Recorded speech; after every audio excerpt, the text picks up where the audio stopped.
Assalamu alaikum rahmatullahi wa barakatuh. Brothers and sisters, welcome to Quran Reflection, Ramadan 2020. We are approaching the last part of Ramadan. We are excited about today's session, and we are also blessed to have Brother Zakaria Beg, who will start the session off with a beautiful, melodious nasheed, inshallah. Please, Zakaria, Hafiz Zakaria Beg. Inshallah, Jazakallah khair. Bismillah. أنت نور الله فجرا جئت بعد العسر يسرا ربنا علاك قدرا يا إمام الأنبياء أنت في الوجدان حي أنت للعينين ضي أنت عند الحوض ري أنت هاد وصفي يا حبيبي يا محمد يا نبي سلام عليك يا رسول سلام عليك يا حبيب سلام عليك صلوات الله عليك يرتوي بالحم قلبي حب خير رسل ربي من به يبسط دربي يا شفيعي يا رسول الله أيها المختار فينا زادنا الحب حنينا جئتنا بالخير دينا يا ختام المرسلين يا حبيبي يا محمد يا نبي سلام عليك يا رسول سلام عليك يا حبيب سلام عليك صلوات الله عليك يرتوي بالحم قلبي حب خير رسل ربي من به يبسط دربي يا شفيعي يا رسول الله أيها المختار فينا زادنا الحب حنينا جئتنا بالخير دينا يا ختام المرسلين يا حبيبي يا محمد يا نبي سلام عليك يا رسول سلام عليك يا حبيب سلام عليك صلوات الله عليك يا نبي يا نبي يا نبي يا نبي يا نبي يا نبي يا نبي يا نبي يا نبي يا نبي ما شاء الله ما شاء الله تقبل الله تبارك الله. Hafiz Zakaria from Pennsylvania, one of our beautiful honorable cousins. He is blessing us with his beautiful praises of the Prophet ﷺ. We ask Allah subhanahu wa ta'ala to resurrect him on the day of judgment. Allahumma inna nas'aluka imanan la yartad wa na'iman la tanfad wa murafaqata habibika Muhammad sallallahu alayhi wa sallam fi jannatika jannatin na'im. We ask Allah to grant us a faith that never turns back from Allah, prosperity and afiyah that never diminishes, in the company of the Prophet ﷺ and the gardens of Firdaus. Jazakallah khair, Hafiz, brother, honorable brother Zakaria Beg. Thank you so much. Jazakallah khair, Zakaria Beg. We'll see you soon, inshallah. Assalamu alaikum. But your Wi-Fi was a little bit like blurry a bit. How about now? It's still almost, it's getting better. It's getting better, yeah. Like slightly.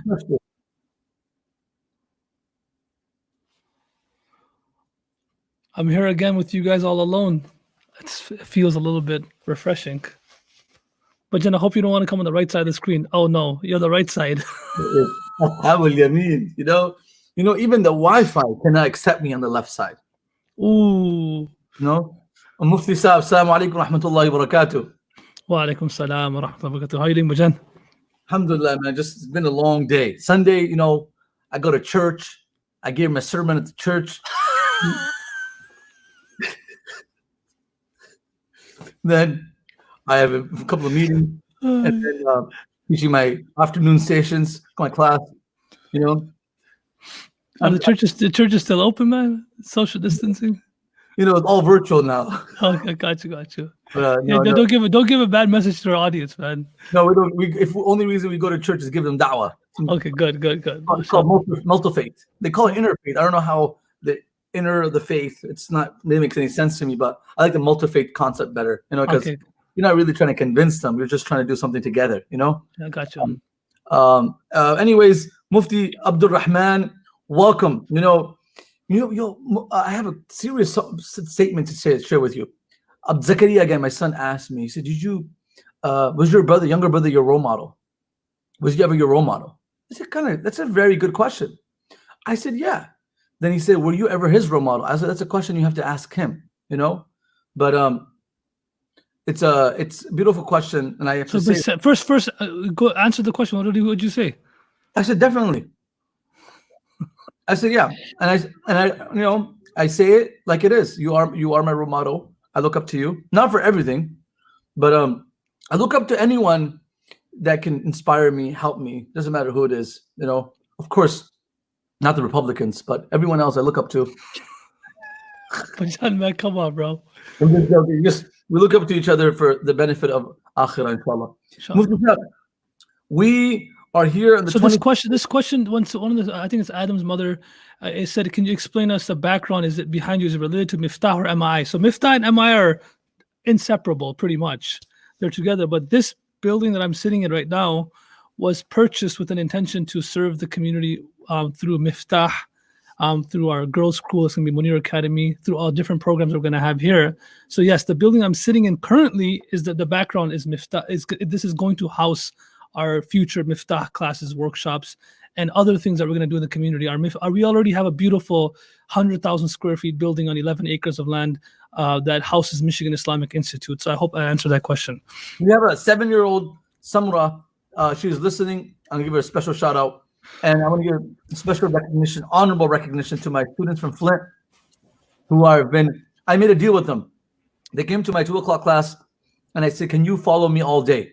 My 2 o'clock class, my 3 o'clock class, my 6 p.m. Ramadan immersion, 8:15 affected by the Quran session that I do for FIC, and then 9:45 Quran reflection, and then 1 a.m.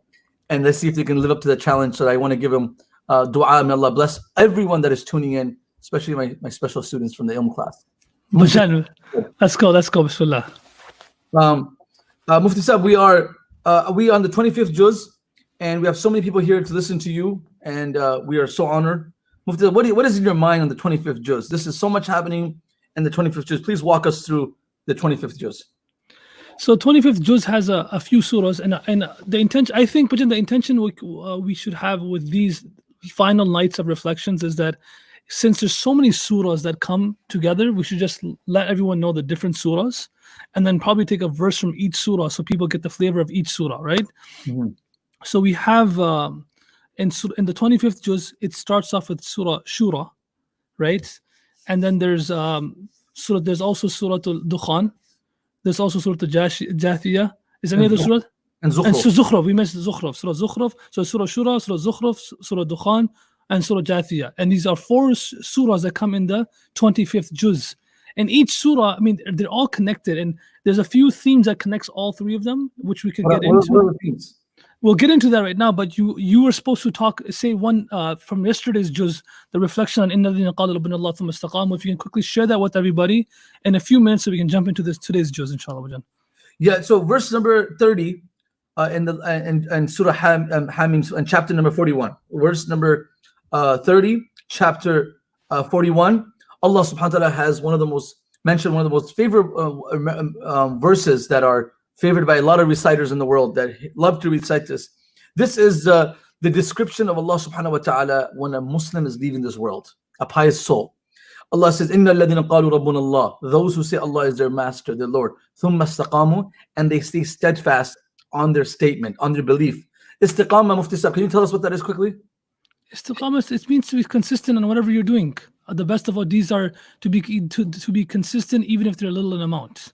All right. It doesn't matter how much you're doing, just consistent. Just inconsistency. The Prophet ﷺ and said, give me some advice. The Prophet said, "Qul amantu billahi thumma istaqim." Just say you believe in Allah, stay consistent in this message. And we ask Allah for consistency. Say Ameen. Like a lot of we're doing in Ramadan, can we maintain this? A lot of us are tuning in, a lot of us are reading Quran. Can we maintain this? That's what the thing is. When you're consistent and you go to the gym, you're gonna have a strong physique, a strong body, bodybuilder, muscles. You're gonna have muscles, right? You're gonna have muscles. But similarly, when you're consistent about something, you will be able to develop a quality. What language is that, Bajan? Muscles is Hebrew, English, Aramaic, everything. Okay. And then they stay steadfast on it. تَتَنَزَّلُ عَلَيْهِمُ الْمَلَائِكَةُ. At the time of death, because they were consistent, they're going to see the results of a death. You're not going to see the results right now. They don't come instantaneously. They come at death. تَتَنَزَّلُ عَلَيْهِمُ الْمَلَائِكَةُ. You're going to see the angels receive you. The angels are going to receive you. أَلَّا تَخَافُوا وَلَا تَحْزَنُوا. And they're going to say two things that I find, and the third thing is for the akhirah. أَلَّا تَخَافُوا وَلَا تَحْزَنُوا. Don't fear anything. Don't fear. Have no fear. وَلَا تَحْزَنُوا. Have no anxiety, no worry. And takhaf, khawf is for something that you fear upon yourself. So don't worry about your future, your akhirah. You've been righteous all your life. May Allah give us that life. Say Ameen. Ameen, Ameen. And the second thing is, la tahzanu, do not worry about your family. Because those are two complex fears a person has, right? I'm leaving this world. What's going to happen to me in the next world? You understand? Like, just think about you're traveling from here to another country. How are you going to settle there?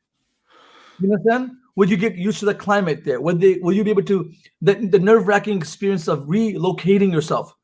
Also, think about the relocating yourself to akhirah. Do you have the amenities? Do you have the ability? Do you have the actions? Do you have the life to relocate for akhirah? And ya ayyuhan nafsul mutma'inna, a nafs that spent their life in obedience, irji' ila rabbika radiyatan mardiyah. There's no problem going back to Allah subhanahu wa ta'ala. So, alla takhafu, don't worry about it. Wala tahzanu, don't fear and don't worry about your family, because everyone that leaves this world has parents, children, siblings. They're worried about what they're going to go through. Don't worry about that. وَأَبْشِرُوا بِالْجَنَّةِ, and take the glad tidings of Jannah that has been promised for you. نَحْنُ أَوْلِيَاءَكُمْ فِي الْحَيَاةِ الدُّنْيَا. These angels, the scholars say, are the angels that came to this world they were assigned to you when you came to this world. They're going to be with you all your life, and they're not going to leave you at death. They're going to give you glad tidings, and when you come out of your grave, they're going to be there to guide you to the resurrection. These angels are going to be around you. رَقِيبٌ عَتِيدٌ. These are your angels. حَفَظَ لَهُ مُعَقِّبَاتٌ مِّن بَيْنِ يَدَيْهِ وَمِنْ خَلْفِهِ يَحْفَظُونَ مِنْ أَمْرِ اللَّهِ. They're never going to leave your side. Allah says, one of the most beautiful ayahs, وَلَكُمْ فِيهَا مَا تَشْتَهِي أَنفُسُكُمْ. You will get whatever you desire. وَلَكُمْ فِيهَا مَا تَدَّعُونَ. Whatever you ask for. I love this word, nuzulan. Can you please explain this word? Nuzulan min Ghafur Rahim. Nuzulan, an easy translation of nuzulan is hospitality, the reception. Yeah. So for example, Allah is saying, when someone comes back, but you and I left for a long time, we come back home after like 6 months or a year. We were in a boarding school for a long period of time. When we get back home, our mother is at home, or our father, and they're waiting for us to get home. And they see people love to put lights on all over the house for some reason. So all the lights are on, and they cook 10 different dishes, and everyone's wearing nice clothes. And this is like a reception prepared for you. And since your mother loves you so much and so dearly, the reception is made accordingly, right? So this is a reception from a beloved mother to her beloved child. And we see this once in a while. I mean, Bajan, your wife receives you like that at home every single day, right, Bajan? Yep. My wife receives me very eagerly, very respectfully, very honorably. My wife is listening. That's why I'm saying all this. Okay. I hope you do the same, okay? Bajan, when she comes. I respect my wife and I fear her. Alhamdulillah. It's good. Every man should fear their wife out of love. Okay. There should be a sense of fear. Like, you don't want to hurt the one you love. That's the type of fear you should have. Yes. Like, I'm afraid to lose you. That's true. And every time I say like 2-3 good things about her, the next day I get treated very well. So I know. Better iftar and suhoor, right? Eat some good stuff in the morning for suhoor, and So we have Sumaya is active. She drank some real good coffee in Chicago today. Haris Bhai gave her some good food, and she's active today. So when you go to Divan Street, that's what happens. You go Divana. you go in Chicago, right? Chicago. So Okay. this Right. nuzulan means hospitality, Hospitality. reception. It's reception. Guess what? Who's giving the reception, Mufti Sahib? Allah Not is. your mother, not my mother, not our mother, not the mothers of this world. Allah who loves us 100 times more than our mother. Lallahu arhamu bi 'abdi min ahlihi bi waladiha. He is the one who's receiving you.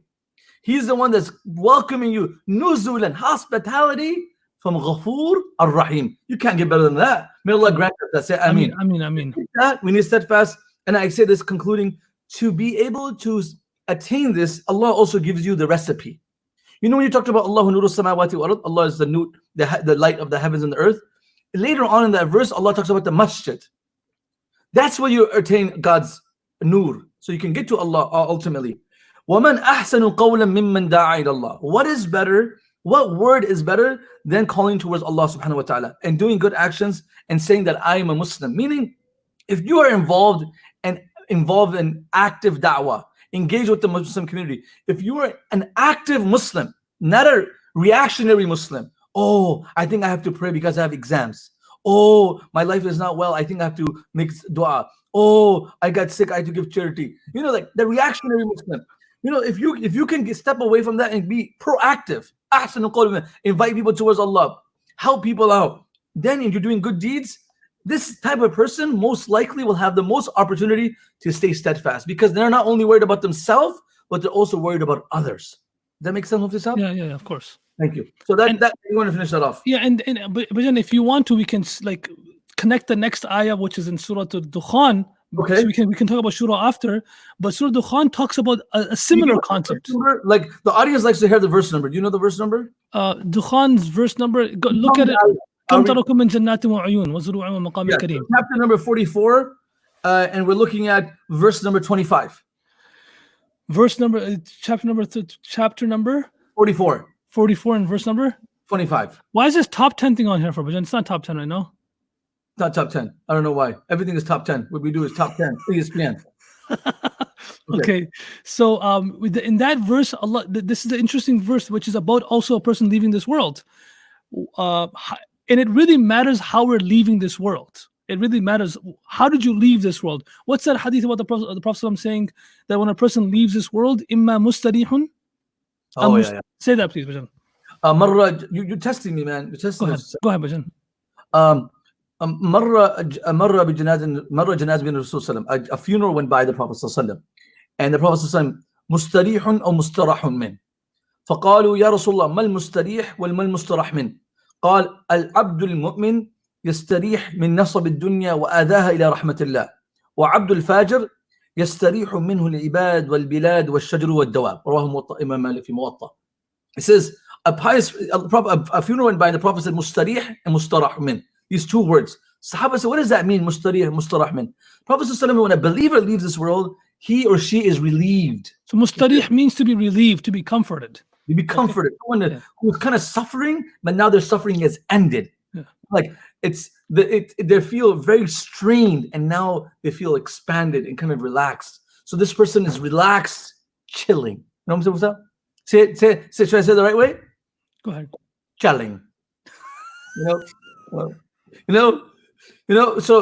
So now they're relaxed. The body, a believer, when he leaves this world or she leaves this world, the worries of this world, the troubles of this world, the traffic of this world, the noise of this world, the complications of this world all end. The drama, all the drama queens, all that ends. يستريح منه العباد والبلاد والشجر والدواب. All that ends when this person goes to the next world. He's like, thank God I'm out of here. Like it was toxic. But when a sinner leaves this world, the world is relieved and relaxed by their absence. Meaning this person, while they were alive, they were harming this world. The trees, the city, the people. It's like a bad neighbor just moving out of the neighborhood. Yeah. Like thank God they left. Well, we've seen that, and sometimes there's people, Allah save us, but sometimes there's community members in our masjids, when they leave, we feel their absence. Like, why did this person leave? That person leaving our community, the whole community mourns the fact that he's leaving. Like one of our friends away from Warren, from our parents' house. Did you guys feel my absence? Honestly, no. Say it. But then who doesn't feel your absence, man? Even Well, the people. I don't think you're giving an honest answer, man. You're making up stuff, trying to flatter me. I told you butter is very cheap nowadays. Of course, we felt your absence, but then, What are you laughing for? no, we did feel your absence. I feel like you're not saying the truth. You're laughing. You're making this a joke. I'm serious. I moved out 8 years ago. Did you feel the hollowness, the emptiness? Did the water bill go down? Did the electricity bill go down? Is that what you guys were happy about? So we're happy you moved to Flint. So that's good. You can bless the community over there. So sometimes you have people in your community, when they leave, like the community mourns. They're like, wow, I wish that person stayed here. And sometimes there's people in your community, when they leave, like, thank God he left, man, or she left, because when he was here or she was here, that person was a nuisance, or that person was such a, that person was annoying in our community, always creating politics. So, one question you should ask yourself when you're leaving this world: are you doing something right now that is so important that when you leave this world, people will feel your absence, right? But what's that hadith about? What's that narration about Abu Bakr anhu when he left? And this is when he was migrating from Mecca to Habasha. Okay, he knew early on he wanted to get up after all the persecution, the persecution and everything that was happening in Mecca. He wanted to get up and go to Habasha, and he wanted to relieve himself of the pressure and the tyranny that was happening in Mecca. So he gets up and he starts traveling towards Habasha. On the way to Habasha, Ethiopia. On the way to Ethiopia, when he on the way there, he meets a man. What was his name, Ajahn? His name is Mut'im bin Adi. Or Ibn Dughna? Ibn Dughna also, yeah. Right. Sorry, Ibn Dughna. The person is Ibn Dughna, right? So he meets Ibn Dughna on the way to... That was the Prophet from Mut'im bin Adi, sorry. That was the Prophet. He meets Ibn Dughna. Ibn Dughna, was he a Muslim, Ajahn? Absolutely not. He was not a Muslim. He was an idol worshipper. He asked Abu Bakr, he said, Abu Bakr, where are you going? He says, I cannot worship Allah in Mecca, so I want to go where I can worship Allah peacefully. Ibn Dughna said, a man like you should never leave a city and never should be kicked out of a city. مثلك لا يخرج ولا يخرج. A person like you should never leave and never should be told to leave, because you're a blessing. You're a blessing in our city. So even a non-Muslim felt the absence of a Muslim. Like he said, if you leave, this is not right. You have to come back. And then he laid out all the amazing qualities he has. You take care of orphans. You feed the poor. You take. You know what he said to him? He said the same thing Khadija said to the Prophet ﷺ. Same thing, exactly. He was like, Abu Bakr was so similar to the Prophet ﷺ. He said, إِنَّكَ لَتَصِلِ الرَّحِمِ وَتَحْمِلُ الْكَلِّ وَتَكْسِبُ الْمَعْدُومِ وَتَعِينُ عَلَى نَوَابِ الْحَقِّ. Say it, translate it. Yeah, so you take care of the people who you help those who need. You take care of your guests. You take care of the orphan. Like all the good characteristics she laid out for him. He laid out for him, and he said, "I will be responsible for you. No one will hurt you." My brothers and sisters are watching, but then you and I one of my ambitions and one of my aspirations is always truly this: always do something. Don't be selfish with our doings and our actions. Do something that when we leave a good legacy behind. When we leave, our absence is felt. There's amazing people in our lives. When they left, we felt their absence. Till this day, we feel their absence. Are we doing something so impactful, so effective? It's not just about me all the time, right? It's about Allah has given, that vision, that the story about the person who was, planting an olive tree, right? And the people say it was Ma'mun, or was going by, and he was an old man planting an olive tree. And he says, what are you doing? The olive tree, by the time it grows and it gives olives, it takes a long time to grow. It takes a long time, and you're on one foot in the grave and 1 foot out, and you're literally just beginning the process of starting an olive tree. And what did he say? He says, if the people before me were thinking like that, then we would never eat olives. Wow. Like, leave something behind for others, man. Wow. It's not always about yourself, right? So I hardly say vahva when you say something in English, but that was a vahva. That was very inspiring. You want to hear something in Urdu about Allama Iqbal? He says something beautiful about this. When you say something about Allama Iqbal, you have to give me a heads up, because I want to fix my hat. Take a deep breath.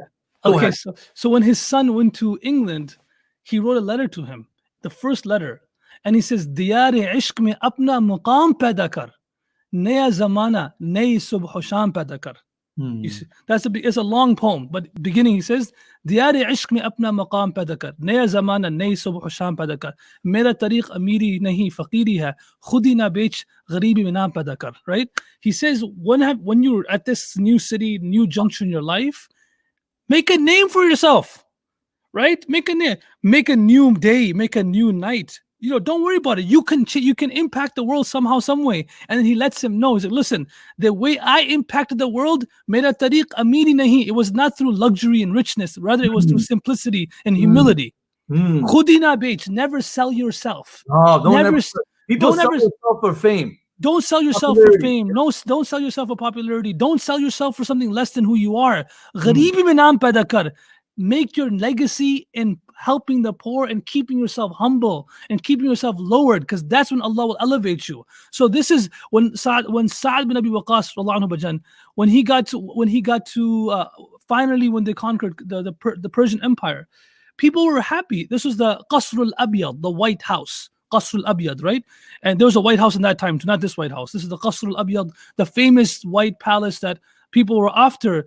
And when they entered into this place, the people saw Sa'd bin Abi Waqqas crying, and he was praying salah. And they said, no, this is not a day of crying. This is a day of celebration. Why are you crying for? And he said, because he says, I'm reflecting over these verses in Surah Dukhan. كم تركوا من جنات وعيون وزروع ومقام كريم ونعمة كانوا فيها فاكهين كذلك وأورثناها قوما آخرين فما بكت عليهم السماء والأرض وما كانوا منظرين. He says, but you want to go? You have the verses in front of you? I have the verses in front of me. Translate, Bismillah, go ahead. So كم تركوا, how many gardens and rivers did they leave behind? Speaking of Fir'aun and their types of people, because what Allah speaks about on the top of the page, وَلَقَدْ فَتَنَّا قَبْلَهُمْ قَوْمَ فِرْعَوْنَ وَجَاءَهُمْ رَسُولٌ كَرِيمٌ, speaks about these people that came before us, making relevant for us also. وَزُرُوعٍ, they had gardens, they had lavish, lush gardens. وَمَقَامٍ كَرِيمٌ, they had noble statuses. وَنَعْمَةٍ كَانُوا فِيهَا فَاكِهِينَ, they were living in bliss and they were enjoying life in luxury. كَذَلِكَ وَأَوْرَثْنَاهَا, كَذَلِكَ, we took it away from them. وَأَوْرَثْنَاهَا قَوْمًا آخَرِينَ, we gave it to another nation. And when they left, you would think, oh, the castle was feeling sorry and their absence was missed. No, فَمَا بَكَتْ عَلَيْهِمُ السَّمَاء وَالْأَرْض, neither did the sky weep nor did the earth when they left. وَمَا كَانُوا مُنظَرِينَ, they were not sad about their departure. Yeah, so Simon ibn Waqqas is saying thousands of years of kingdom and they're all gone. And these walls are not crying at their absence. These walls are looking at these people for so long. These skies, no one cares. And then Ibn Abbas was asked, you know that Urdu poem? I don't want to say, I don't want to butcher it. The Kisra, Narali, Narara, Nurala, Nurulu, something like that. It's something like that. It sounds like. Ajal hi ne chora na Kisra na dara. Isi se Sikandar Safate Bihara. I got it. Something like that. Ajal hi ne chora na Kisra na dara. Usi se Sikandar Safate Bihara. Har ek leke kya kya na hasrat sadara. Para reh gaya sab yu hi thata sara. Yes. Something like that. What was that? What kind of poem was that? It was my keyboard typing, I think. Don't do Urdu. Yeah? French is better. So basically, over here he's saying that when Sa'd bin Abi Waqqas saying, look, these people left. They left everything behind, and here no one's crying at their absence. Abdullah bin Abbas was asked, does the sky actually cry? Does the earth actually cry and feel the absence of anybody? And he says, Wallahi al-azim, it does. When a righteous person does sujood on a certain portion of land, the earth cries when he passes away for 40 days after he passes away. The skies cry because there's a portion in the sky where your amal go up. Let's be today's message to all of us. There's a hadith on that. Go ahead, Bajan. Every believer, they have two doors. A door in the heaven. There's by their name. I have one, you have one, everyone has one. Babun yas'adu fihi amalu.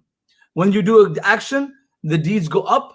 وَبَابٌ يَنْزِلُ مِنْهُ الرِّزْقِ, and the results of that come in your rizq and your happiness and the difficulties that results of your actions. Remember, you will talk about وَمَا أَصَابَكُم مِّن مُّصِيبَةٍ فَبِمَا كَسَبَتْ أَيْدِيكُم وَيَعْفُو عَن كَثِيرٍ. We can transition to that.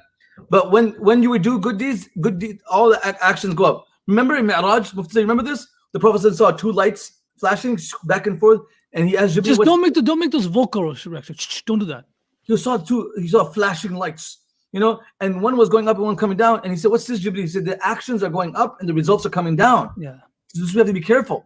And so in that matter, when a human dies, a pious Muslim dies, faqadahu. These doors, they miss this person. And Allah speaks about the sky having doors. And I don't want to get into the aviation and stuff like that, but even if you ask a pilot, they will tell you the sky has these, when it escalates and descends, there's these pockets, right? So Allah says, وَفُتِحَتِ السَّمَاءُ فَكَانَتْ أَبْوَابًا. So similarly, the actions go up and then the results come down. And when a good Muslim passes away, the heavens, فَبَكَى عَلَيْهِ, they cry over them. Even the skies enjoy the good that a human does. The earth enjoys the good the human do. So this is why I was teaching my students this, that the Prophet ﷺ, when he would go to the masjid or go for Eid Salah, he would take one way and come back a different direction because he wanted more parts of the earth to testify for him on the Day of Judgment. Yeah. Exactly. So this is what the message from this surah Dukhan, where Allah talks about this, is this, that we do something that leaves a lasting legacy. Write down some. All of us. What do you think would be your? People overdo the legacy thing. I want to do a legacy. I want to start a trust. I want to start a foundation. I want to start an institution. I think overdo it. You don't need to do that. You don't have to do that. I think some of us, our biggest legacy is what we have, our children. Yeah, of course. Everyone wants to believe that if you don't make it, then you're not a legend. That's not true. It's not true. That's not the way Allah. You can make it in the courts of Allah. No one will know about it here. There's so many people we don't even know about. Of course. But they're legends. Yeah. They left a legacy. Matter of fact, sincere people, no one even knew about what they did till they left. Yeah. So I think people try to have that concept like, I have to build an institution. I have to be part of this organization. I want to be this. You could have high aspirations, but don't ignore the details in our house and our families. This is our legacy. What did Ibrahim assembly? My 3 children, your 3 children, and our children. These are our legacy. What did Ibrahim al-Islam leave behind? His legacy was his children. Yeah. His legacy was his children. That's all. He took care of them, and those children then went and were fountains of knowledge, and they made the name Ibrahim al-Islam's name shine. Allah said, people get lost in the aspiration for I don't know what they watch some YouTube video, they get all excited and stuff, and I want to, but calm down. You can't ignore your children. The time that you're spending with your children doing math equations, doing the English homework, helping them out in their careers, growing them up, disciplining them, that is a legacy. This is what, Dr. Jawad shared something with me. Did he share it with you? Oh man, he sent me a message that he asked me to give you so you can give it to our mother. It's a poem of Hafiz Jalandhari. Okay. He probably did. He probably sent it to you. It's probably in your message. If you can read it, you don't read your messages in itikaf. But I'm going to say in Urdu, and if I say it wrong, if I butcher it, then stitch it back together. Okay? He says, Hafiz Jalandhari's poet says, this is a poem that Dr. Jawad, his mom sent him so he can send it to you and me, and we can share it with our mother because she doesn't have our mom's number. So he says, Ye wo main hain, jin god mein Islam palta hai. Jinki god mein Islam palta hai. Jinki god mein Islam palta hai. It's transliteration. Ye wo main hain, jinki god mein Islam palta hai. Ye wo main hain, जिनको आसमान भी झुककर मिलता है. अजीब. ये वो माएं हैं जिनको आसमान भी झुककर मिलता है. Can you explain that? These say it again, the first line version. ये वो माएं हैं जिनकी गोद में इस्लाम पलता है. These are the mothers in whose laps Islam is nourished, because Islam will one generation, the next generation through those children. And these are the mothers, even the skies, bow down for these mothers because the work and the legacy they're leaving behind in the form of their children. So I love what you're saying, and it's a beautiful thing. ये वो माएं हैं जिनको आसमान भी झुक मिलता है. We're talking about the sky and the earth. Yeah. Even the sky and the earth, they surrender in front of them and they thank them for their service so they have left on the world. MashaAllah, man. Beautiful, Bajan. Wahwa. Everyone should do wahwa for your poem, Bajan. Honestly, if we just have to make our parents proud, Yeah. If you're a child, you are the legacy of your children. And if you are the parent, you are creating the legacy. You are in the process of it. Don't ignore it for being in the masjid board. You know, like there's only gonna be 7 people fighting in the masjid board, not more than that, because there has to be more people happy than miserable, right? There's only like 6, 8 people in the school board, because God has mercy on people. Like we don't want everyone to fight when they go back home, right? And God help them for all the good work they do, but everyone's not going to be an imam, everyone's not going to be an entrepreneur, a philanthropist, but everyone's going to be part of something. And this ummah, and we're all legends in our unique way. Yeah, and I'll say this, that you're a legend, you can leave something behind as long as you have that thought process, right? But John, like we need to, whatever we're doing, do it good. Whatever we're doing, do it with ihsan. Whatever we're doing, do it with perfection. And all of us are children, so the parents have to make an effort on their children, and the children have to understand that the greatest responsibility they have is our parents, are to uphold their values, to uphold and to make sure we make their name shine throughout the world, our mother and our father. And if we have this relationship, the parents understand the children understand that their legacy of their parents is on their shoulders, resting on their shoulders. That's a beautiful relationship. You know how I look at everything? I always wonder, like, you know how people say, Baap ko khush karna. I want to make my dad proud. Yeah. I want to make my mom proud, right? Okay, that's still, I mean, good intention. You know, it sounds good. But I always look at it, how can I make my prophet proud? Like, as a person, like, I want to be able to impress the prophet on the day of judgment. Absolutely. Like, something that he can say wah to me. Yeah, absolutely. If I get the wah from the prophet, then that's what matters the most. That's when you're a legend. Yeah, and that's what we're doing. That's what we're making all of our effort for. But then, truly, if we can do that, it truly is a life worth living. And when we leave this world, we'll get that nuzulan min ghafur rahim, the hospitality of Allah subhanahu wa ta'ala. Today we're gonna conclude with this. Leave the crowd with this message. Inshallah, we'll come back to some of the messages of this juz, the next juz tomorrow. Inshallah. Yesterday we took almost an hour with you guys. We feel bad that we stretched you for so long. My brother was on caffeine yesterday he was the house. One of the viewers said that you live in Flint with next to those dispensaries, but you get your high from your coffee, right, Bajan? See, Mufti Sahab, I'm not gonna tell you how I get my excitement. But I have to say this much: every time I see you, I get rejuvenated. You know? But then you got it. Listen, is that cup empty? No. My cup has tea in it. You sure, right? I'm not that bad. I do have just showing the cup. An unwired mic here, but I wire it up sometimes. But I'm not gonna have an empty mug that says I'm on it. I don't trust you, man. Listen, I believe in shosha, right? I believe in like showing off and stuff like that. Ek had hoti hai, yeah? You're like, I'm not gonna drive around with the rental car, act like it's mine. I got some shame, you know what I'm saying? So they get a rental car, they put the sunroof back, we go around. I got some class.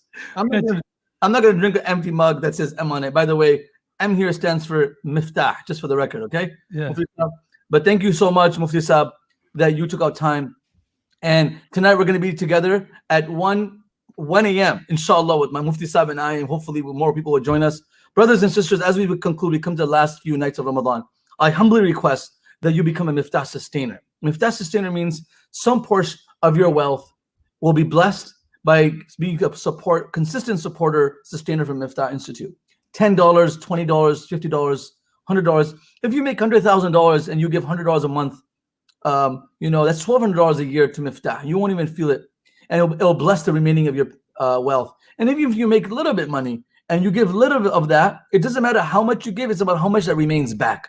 If you're able to give $5,000 a month and you believe in the cause, ahlan wa sahlan, it will be something you will never regret. So I recommend every Muslim around the world should be a Miftaah sustainer. But at least those who are joining us for Ramadan Quran reflections and other programs, Ramadan immersion. So everyone, a lot of you have already joined us. I am greatly grateful. I'm highly appreciative of what you have done in supporting us. Inshallah, may Allah subhanahu wa ta'ala give you the fruits of it in this world and the next world. And of course, please share, like our social media platforms. Yesterday, I saw one of the sisters who are Miftaah students. She wrote a very beautiful post about the Miftaah classes and the programs that we're doing. And I swear to God, all you have to do is take this post and share it, write a caption on it, and encourage people to support it and become Miftaah sustainers. Maybe you can give $20, but if 20, 40 people read your post and they also watch some videos and they share it and they become sustainers, this is all sadaqah jari, ad-dalu ala khayri kafa'ili. No one knows the name. Not many people know the name of Abu Hurairah's person that guided him, Tufail ibn Amr al-Dawsi. No one talks about him. Hardly in narrations they talk about the man who converted Abu Hurairah. But he gets all the reward for all the hadith that we talk about Abu Hurairah radiallahu anhu. So this is what we do. We can all be together, and this is part of being like legacy. Part of leaving a legacy behind is having Islam flourish in the West, reaching all parts of the world. Please join us, share our content. Please become a sustainer. Inshallah, we'll see you at 1 a.m. Otherwise, we'll see you tomorrow at 9:45. Mufti Sahib, thank you very much. You always bring a smile to my face. May Allah bless you with the wisdom, the tantalizing words, and the lack of saphoria on you is very visible. Assalamu alaikum wa rahmatullahi wa barakatuh. Assalamu alaikum.